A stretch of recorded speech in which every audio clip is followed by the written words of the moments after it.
고려왕 조실록 제6대 성종. 휘는 치, 자는 온고, 시오는 문희이다. 태조의 손자. 어머니는 선희태후 유씨. 981년 경종 뒤를 이어 왕위에 올랐는데 고려시대 역대의 왕 중 드물게 보는 명군으로서 내치외교에 많은 치적을 남겼다. 후에 여진족이 차지하고 있던 지금의 평북 일대, 즉 장흥, 귀화, 곽주, 구주, 안해, 흥화, 선주 등의 성을 쌓아 외적의 침입에 대비하였다. 능은 개성의 강릉이다. 성종의 등극과 사회개혁. 981년 7월 22세의 나이로 등극한 성종은 태조의 제사비 신정왕 후 황보씨의 아들인 대종욱과 선희태후 유씨 사이에서 태어났다. 그리고 경종의 제3비인 헌해왕 후 황보씨와 제사비인 헌정왕 후 황보씨는 자매간으로 성종의 누이들이다. 그러니까 성종은 경종과 처남 매부 사이였던 셈인 것이다. 성종은 광종의 철권 정치와 경종의 화합의 정치를 왕족의 신분으로 이를 지켜보면서 성장하였다.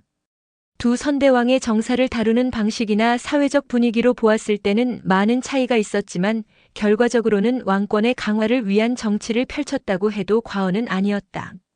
왕권 중심의 국가로 도약하는 기틀을 마련한 광종과 경종의 시대를 거치면서 고려는 당나라의 제도를 모방하여 이를 정착시키는 등 사회적 여건이 많이 성숙한 단계에 이르렀다.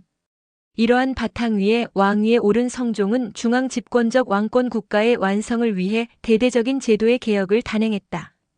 성종은 왕위에 오르자 대사면령을 내리고 묵무관들의 품계를 한 계급씩 올려주었으며 그해 11월에는 팔관회의 잡기들이 떳떳하지 못하고 번쇠하다 하여 이를 전부 폐지하였다. 팔관회는 매년 11월 15일에 거행되던 고려시대 최고의 국가 행사로서 불교 의례와 민족 고유의 전통 습속 의례가 결합된 종교 제전이자 축제였다. 팔관회는 본래 불교 신도가 하루 동안 엄숙히 팔관제계를 지키기 위해 열었던 불교법회에서 기인하는데 팔관의 관은 금한다는 의미로 팔관은 살생, 도둑질, 음행, 거짓말, 음주, 높고 사치한 자리에 앉거나 꽃과 향수로 치장함, 가무음곡, 오후 식사를 금하는 팔계를 범하지 않음을 뜻하는 것이다.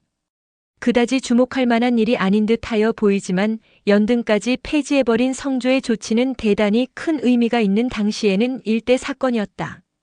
태조 왕건은 훈요 10조를 남기면서 후대 왕들이 지켜야 할 바를 제6조에서 다음과 같이 밝힌 바 있다. 즉 여섯째, 연등은 부처를 섬기는 것이요. 팔관은 하늘의 신령과 오악, 명산, 대천용의 신을 섬기는 것이다. 그러므로 후세의 간신이 신의와 의식 절차의 가감을 건의하지 못하도록 하여라. 그리고 군신이 동락하면서 제사를 경건히 지내도록 하라. 이렇듯 중요한 행사를 소홀히 하면 아니 될 것이다. 창국주인 태조의 유업이라 할 팔관회와 연등회를 폐지하기까지 성종은 상당한 부담을 느꼈을 것임에도 불구하고 어찌하여 이 같은 부담과 왕실과 신하 그리고 백성들의 비난을 무시하면서까지 이 같은 일을 단행하였을까? 이는 개국 초기보다 권력 구조의 핵심에 오를 수 있는 인물들이 많이 늘어났다는 점을 주의 깊게 보아야 한다는 점이다. 개국 공신이나 강력한 호족이 아니면 정치판에 끼어들 수 없었던 과거와는 달리 과거를 통하여 신진 관료들이 속속 배출된 까닭인 것이다. 이러한 변화를 보고 성장한 성종은 불교 대신에 유교를 어렵지 않게 선택하였다. 어릴 때부터 유교적 분위기에서 자란 성종은 변화된 사회를 이끌어가고자 중국의 선진 제도를 받아들이는 한편으로 교육과 정치 이념으로 유교를 선택하여야 할 필요성과 당위성을 느끼고 있었던 것이다. 아울러 중국의 관제를 모방하여 삼성육부로 관제를 정비하여 이 관제가 고려중앙관제의 근간을 이루게 된다. 고려의 창립 과정에서 태조는 사만통일이 제1의 목표였고 이를 실현하기 위하여 양날의 칼과 같은 지방 호족들과의 결혼 정책을 통하여 나라의 안정을 꾀하였고 해종과 정종은 호족들의 세를 뒤에 업고 권력 투쟁을 벌이며 허우적거리는 시기였다. 광종과 경종대에 이르러는 피를 통하여 중앙 집권적인 왕권 국가로서의 면모를 갖춘 시기였다. 선대의 노력으로 내부 갈등에 불필요한 에너지 소모를 할 필요가 없는 성종은 오로지 시대적인 요구에 따라 고려를 개혁해 나갈 책임과 환경이 부여되어 있었을 뿐이다. 다져지는 나라의 기틀. 국가체제 정비에 힘을 쏟기 시작한 성종은 우선 중앙권력이 미치지 못하여 토호들의 횡포가 잦은 지방의 제도부터 정비를 해나가기 시작한다. 983년 성종 2년에 이루어진 12목 설치가 바로 그것이다. 전국을 12개 목으로 나누고 임금이 파견한 관리가 다스리도록 하였으니 이는 고려가 개국한 이래 바야흐로 임금이 지방까지 완전히 장악한 정치를 할 수가 있게 된 것이다. 이후 995년에는 전국을 십도제로 개편하여 절도사 체제를 구축하고 지방오족들을 더욱 강력하게 통제함으로써 중앙 집권 체제를 더욱 공고히 하게 된다. 또한 지방교육과 경제정책에도 상당한 노력을 기울여 경학박사와 의학박사를 한 명씩 뽑아 12목에 각각 파견하는 등 지방교육과 의술의 증진에도 힘을 썼다. 특히 괄목할 만한 관제는 993년 상평창을 12목에 설치하여 물가 조절을 하도록 하였다는 점이다. 전술한 바와 같이 비록 중국의 제도를 모방한 것이기는 하지만 중앙정부의 직제를 삼성육부로 개편하여 국무를 분장하도록 하였다. 이와 같이 성종의 국가체제의 정비는 중앙과 지방에서 동시에 추진되어 그 효과가 더욱 컸다고 할 수 있다. 부강한 나라나 발전하는 기업을 보면 인재의 발굴을 절대 게을리 하지 않는다는 공통점이 있다. 성종 또한 나라의 기틀을 견고하게 다지기 위하여 항상 인재를 기르고 발굴하는 일에 노력을 아끼지 않았다. 성종은 재위 기간 동안에 유교의 주요 덕목이라 할 효도와 절의를 강조하여 나라 안의 풍속을 아름답게 가꾸었으며 어려움에 처한 백성을 구휼하고 태학에서 공부하는 선비들에게는 재물을 넉넉히 보내주어 살림 걱정 없이 학문에 더욱 정진하게 하였고 종묘를 세우고 사직을 정하여 정치 사회 문화 전반에 새로운 바람을 불어넣으며 튼튼한 고려 왕조의 기틀을 마련하였다. 이때 성종의 유일한 걱정거리는 대외관계였다. 당시 중원을 차지한 송나라와 발해를 멸망시키고 강자로 부상하여 송나라와 패권을 겨루던 거란과의 사이에서 고려는 그 틈바구니에 끼어 이쪽 저쪽 눈치를 보아야 하는 처지였다. 특히나 기마병을 중심으로 구성된 거란의 군대는 송과의 전쟁마다 큰 승리를 하는 용감무쌍한 병사들로 구성되어 있었다. 그러나 고려는 사만을 통일한 태조 시절부터 거란에 대한 적대감을 공공연히 드러내며 전쟁을 준비하고 있었는데 광종 때 30만 군대를 조직한 것이 대표적인 예라 하겠다. 고려는 고구려의 후예임을 자처하고 있었기에 거란이 차지하고 있는 영토를 언젠가는 회복해야 할 고토라고 여기고 있었고 게다가 고려로서는 같은 민족국가라고 여기던 발해를 기습하여 멸망시킨 거란인지라 더더욱 미워하고 있었다. 거란의 1차 침입 993년 성종 12년. 거란의 소손령이 이끄는 대군이 고려를 침략했으나 서희의 외교적 담판으로 전쟁 없이 물러났다. 이 과정에서 고려는 강동 6주를 확보하는 성과를 거두었다. 이러한 상황으로 볼 때 거란과 고려 간에는 전쟁의 가능성이 늘 상존하고 있었다. 그렇다고 거란이 고려를 대등한 정도의 경쟁국으로 여긴 것은 물론 아니다. 단지 거란의 입장에서는 송나라와의 전쟁이 가장 중요한 현안이었기 때문에 불필요하게 고려와의 싸움에 국력을 낭비하고 싶은 생각이 없었을 뿐이다. 반대로 생각하면 아직은 송나라보다 국력이 처지는 거란으로서는 고려가 송과 손잡고 자신들과 맞서면 더 힘들어지기 때문에 고려와는 외교적으로 풀어가기를 바랐던 것뿐이다. 그런데 991년 10월 압록강 밖에 고려 영토를 차지하고 살고 있던 여진족들을 고려에서 쫓아내버리는 사건이 발생하게 된다. 고려와 거란 사이에 끼어 있어 완충 역할을 해주고 있었는데 이제 고려가 이들을 몰아내고 그 땅을 차지하자 거란은 불안감에서 군사행동을 감행하기에 이른다. 당시 최강의 군대를 보유하고 있었다 해도 과언이 아닌 거란과 고려 사이에 드디어 한판 붙게 된 것이다. 고려와 거란 사이에는 3번의 전쟁이 있었는데 이 중 우리가 가장 잘 알고 있는 것이 강감찬 장군이 대승을 거둔 귀주대첩이다. 또한 현종 때 2번째 거란의 침입에는 비록 패하기는 하였으나 거란의 간담을 서늘하게 만든 강조 장군이 있었다. 그렇다면 거란과의 첫 번째 전쟁에서는 어떤 사람이 활약을 펼쳤을까?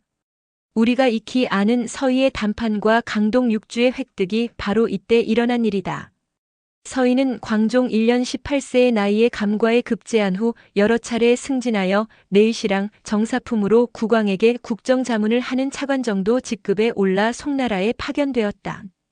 당시 송나라와 고려 간에는 10여 년간 교류가 없었는데 서인은 송나라에 파견되어 두 나라 간의 가교 역할을 충실히 수행하였으며 절도 있고 예법에 적합한 행동으로 송나라 관리들의 칭송이 자자했다. 그 후 병관어사, 국방부 대변인과 내사시랑, 내무부 차관을 거치면서 많은 일을 하였다. 993년 거란이 고려를 침공하여 왔을 때 성종은 시중 박양유를 상군사로, 내사시랑 서희를 중군사로, 문하시랑 최량을 하군사로 군대를 편성하여 북계로 가서 거란을 방어토록 했다. 이때 성종도 친히 거란군을 물리치고자 서경 평양으로 갔다가 안북부 현재의 안주까지 진군하여 머물고 있었다. 거란군이 봉산군을 함락시키고 고려의 선봉군사와 선봉대장 윤서안이 포로로 잡혔다는 비보가 날아들었다. 거란의 총대장 소손영은 다음과 같은 글을 퍼뜨렸다. 우리나라가 이미 고구려의 옛 영토를 영유하였다. 그런데 너희 고려에서 우리 강토를 강점하고 있으므로 이제 너희를 토벌하러 온 것이다. 우리에게 귀순하지 않으면 기어코 소탕할 것이니 속히 투항하라. 서인은 성종에게 달려와 소손영의 글을 전하며 전하 그들과 화해할 수 있는 조짐이 보이는 것 같습니다. 하고 고하였고 성종은 서희의 말에 따라 이몽전을 거란의 병영으로 보내 화의를 제하였다. 이에 소손영은 아군 80만 대군이 도착하였다. 만일 강가에 나와 항복하지 않으면 반드시 너희를 섬멸할 것이니 국왕과 신하들은 한시라도 빨리 우리 군영 앞에 나와 항복하라. 아니면 고려는 멸망을 각오하라. 하고 항복을 종용하는 문서를 보내왔다. 성종은 신하들을 모아놓고 난상 토론을 하였다. 전하께서는 수도로 돌아가시고 대신 한 명으로 하여금 군대를 인솔하고 가서 투항을 청하는 것이 좋겠습니다. 우선 서경 이북의 땅만을 적에게 넘겨주고 황주로부터 천령에 이르는 경계선으로 국경을 정하는 것이 최선의 방책일 것으로 사료되옵나이다. 신하들의 입에서 나오는 대책이라는 것이 대부분 이러했다. 이에 성종은 신하들의 의견에 따라 서경 창고에 쌓아두었던 쌀을 주민들에게 마음대로 가져가라고 나누어 주었다. 그런데도 쌀이 많이 남자 성종은 이 쌀들이 거란의 군량미로 이용될 것을 우려하여 대동강에 버리라고 명하였다. 이에 서희가 참지 못하고 나서서 식량이 넉넉하면 성을 가히 지킬 수 있고 싸움에서 승리를 할 수도 있습니다. 전쟁에서 승패는 병력이 강하고 약한 데에만 달린 것이 아니고 적의 약점을 잘 알고 행동하면 승리를 할 수 있는 것입니다. 그런데 어찌하여 귀한 쌀을 버리려 하십니까? 하물며 양식이란 백성들의 생명을 유지하는 물건인데 차라리 적에게 이용될지언정 어찌 강물에 흘려보내버린단 말입니까? 이는 하늘의 뜻에도 부합되지 않으리라 생각하옵니다. 가만히 듣고 있던 성종은 서희의 의견을 옳게 여기고 그만두게 하였다. 서희는 다시 한번 아뢰었다. 거란의 동경으로부터 고려의 안북부에 이르는 수백 리어가는 모두 생여진이 차지하고 있었던 것을 광종 때에 이를 되찾고 성을 쌓았는데 이제 거란의 의도는 이 두 개의 성을 탈취하려는 데 불과한 것이 분명하고 그들이 고구려의 옛 땅을 되찾겠다고 주장하나 실상인즉 우리를 두려워하는 것이 분명합니다. 따라서 그들이 병력을 과시하는 것만으로 서경 이북을 떼어준다면 그들의 계책에 말려 들어가는 것이고 올바른 대책이 아닙니다. 그들이 만약에 산각산 이북을 모두 내놓으라고 강요한다면 그 땅 또한 모두 고구려의 영토인데 모두 내주겠나이까? 하물며 국토를 떼어 적에게 바친다는 것은 만세의 치욕입니다. 성상께서는 수도로 돌아가시고 저희로 하여금 적과 한번 판가리 싸움을 하게 하신 후에 다시 논의하여도 늦지 않으리라 생각되옵니다. 이번에도 성종은 서희의 주장을 옳게 여기고 서희의 의견을 따르기로 하였다. 한편 화의를 신청하러 왔던 이몽전이 돌아간 뒤에도 한동안 고려 진중에서 아무런 답변이 없자 소손영은 안융진을 공격하였다. 그런데 예상을 뒤엎고 소손영의 군대는 고려군에 패하여 퇴각했다. 고려를 얕보는 마음이 없지 않았던 소손영은 아차 싶어 다시 공격을 하지는 못하고 진중에 머문 채 사람을 보내 항복을 독촉하기만 했다. 이에 성종은 화통사 강화를 체결하는 사신을 한문사 정육품으로 담당 실무책임자 정도의 계급 장영을 보냈으나 거란 진영에서는 지위가 높은 대신을 보내오라고 요구하면서 장영을 쫓아냈다. 장영이 힘없이 돌아오자 성종은 여러 대신을 모아놓고 누가 거란 진영에 가서 화친을 성사시키고 오겠냐고 물었으나 아무도 자원하는 사람이 없었다. 이에 서희가 나서 제가 비록 불민하나 감히 전하의 왕명을 받들겠나이다. 하고 자원하자 성종은 크게 기뻐하며 강가에까지 배웅을 나와 그를 위로하며 전송하였다.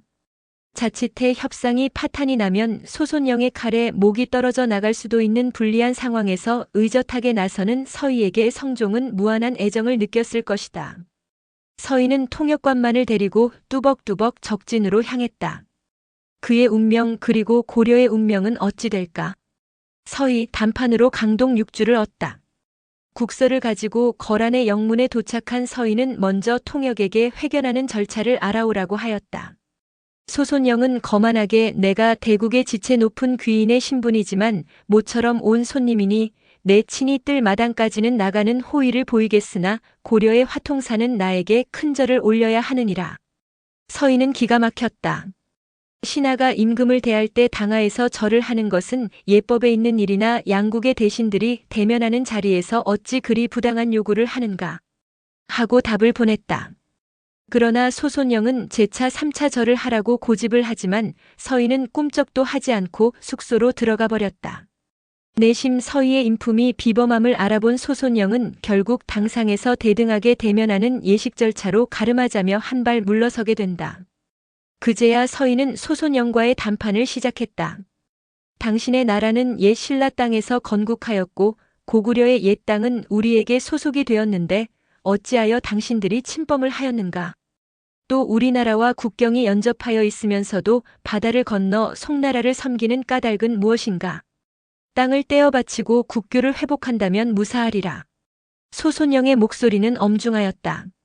그러나 서희는 조금도 주눅이 들지 않고 그의 말을 맞받아쳤다.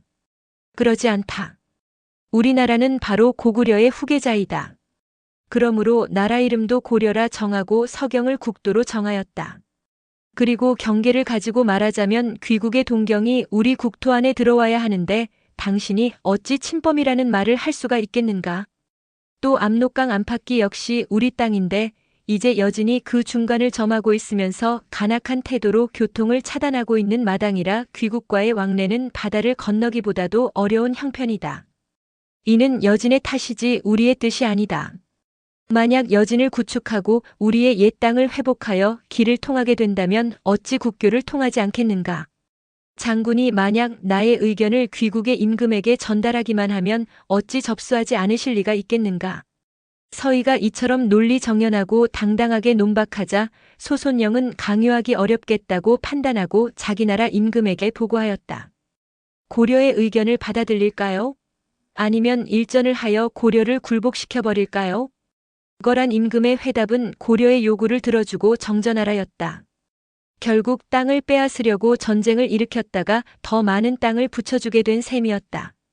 거란이 이렇게 해서라도 고려와 국경을 투고자 한 것은 송나라와의 관계 때문이었다. 송나라와 고려가 굳건히 결속하고 있는 상황에서는 거란은 늘 쫓기는 입장이 될 수밖에 없기 때문이다.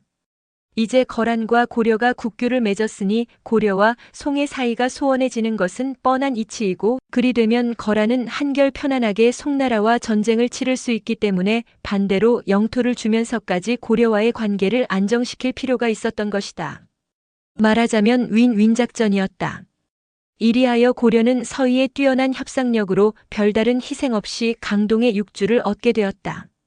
이후 고려는 거란의 연호를 사용하면서 외교 관계를 유지하였고 송나라와의 관계 또한 은밀하게나마 이어나갔다. 이처럼 실리 외교를 통하여 나라를 안정시키고 개혁 정치를 펼쳐나가던 성종은 997년 10월 16년간의 재위를 마치고 자신의 조카이자 형 경종의 아들인 계룡군 왕손에게 왕위를 돌려주고서 향수 38세를 일기로 세상을 하직한다. 4명의 왕후와 1명의 부인이 있었으나 자손을 보지는 못했다.